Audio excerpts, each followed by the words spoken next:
Nilichokikataza mahizi sifanyi sana ni kwenda kusimamia ndoa. Mimi sipendi kwenda kusimamia ndoa ya mtu hata kwa sababu mbili. Sababu ya kwanza ni dharau ya wale wenye shughuli ya ndoa, namna walivyowadharau mashekhe. Huyu anofanya ndoa leo ameandaa mambo mengi kwa gharama kubwa mno. Kuna gharama kubwa mno kwa ajili ya dhifa, walima, kwa ajili ya chakula, au sio? Na itategemea uwezo wa huyu mwenye shughuli yake. Kuna wengine gharama ya chakula mpaka milioni 10, au sio? Nikaandaa mwingine na ukumbi kule kwa ajili ya hiyo walima. Si hivyo tu, ametayarisha wapiga picha wa video kama ndugu yangu huyo, kwenda kupiga picha. Haji bure harusini kupiga picha. Hiyo inatoka mwanzo. Kuna watu wa kupiga zile picha mnato, still picha, sio?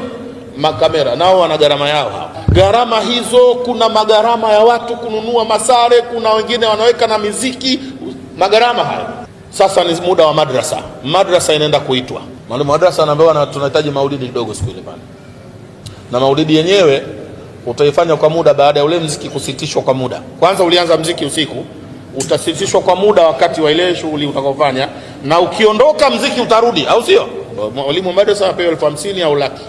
Kama kuna madrasa imelitwa hapa kwa gharama kubwa, sijui kama inazidi 200,000, sijui. Mziki umelipwa 500,000, madrasa inapewa 20,000. Jamani, nini mambo haya magumu kidogo? Sijui nyinyi mnaonaje tu.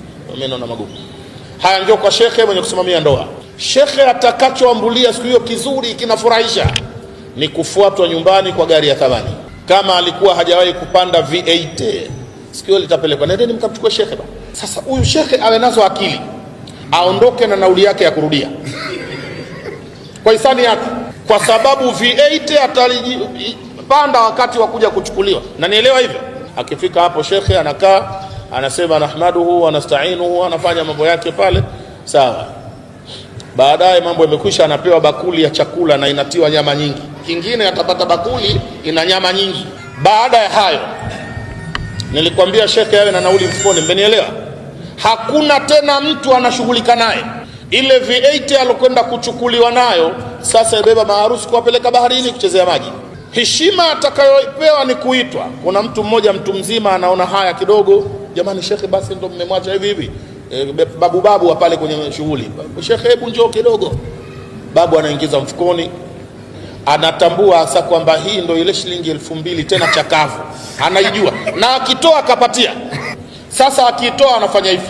Na ninawaambia na mashekhe waliopo mji huu na miji yote, walimu wa madrasa wachunge heshima yao.